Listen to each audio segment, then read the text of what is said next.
और सेवन में वजीर आला सिंध मुराद अली शाह की बोल न्यूज़ से खुसूसी गुफ्तगू करते हुए कहा कि कोरोना वायरस की चौथी लहर से बचने के लिए दरगाहें और कारोबार बंद कर रहे हैं। इंसानी ज़िंदगी सबसे ज़्यादा कीमती है। नुमाइंदा बोल न्यूज़ यासिर शोरो वजीर आला सिंध के हमरा मौजूद हैं।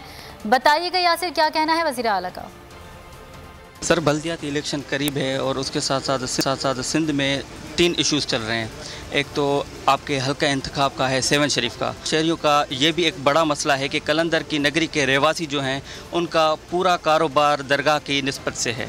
तो कोरोना वायरस के हवाले से जब चौथी लहर आई है और दरगाह को अब चौथी बार सील किया जा रहा है तो उनके ज़रिए मुआश पे बड़ा असर पड़ता है। देखिए, सबसे पहले तो आपने मंसूर झील की बात की।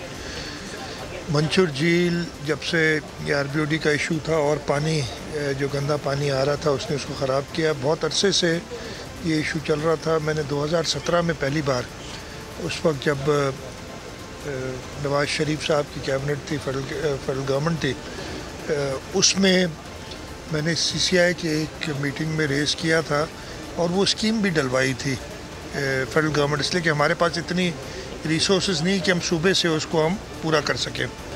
दूसरा, आपने दरगाह की बात की। कोविड का एक सीरियस इशू है। ये जो चौथा वेव आ रही है, चौथी वेव, इसमें ये डेल्टा वेरिएंट कहते हैं, जो कि बड़ा साइलेंटली अटैक करता है। और मैं ख़ास तौर पे, बल्कि मैं पूरी दुनिया के लिए कहूँगा, लेकिन ख़ास तौर पे अपने शहर के लिए तो ये ज़रूर कहूँगा कि लोगों की जानों का तहफ़्फ़ुज़। ठीक है, बहुत शुक्रिया आपका।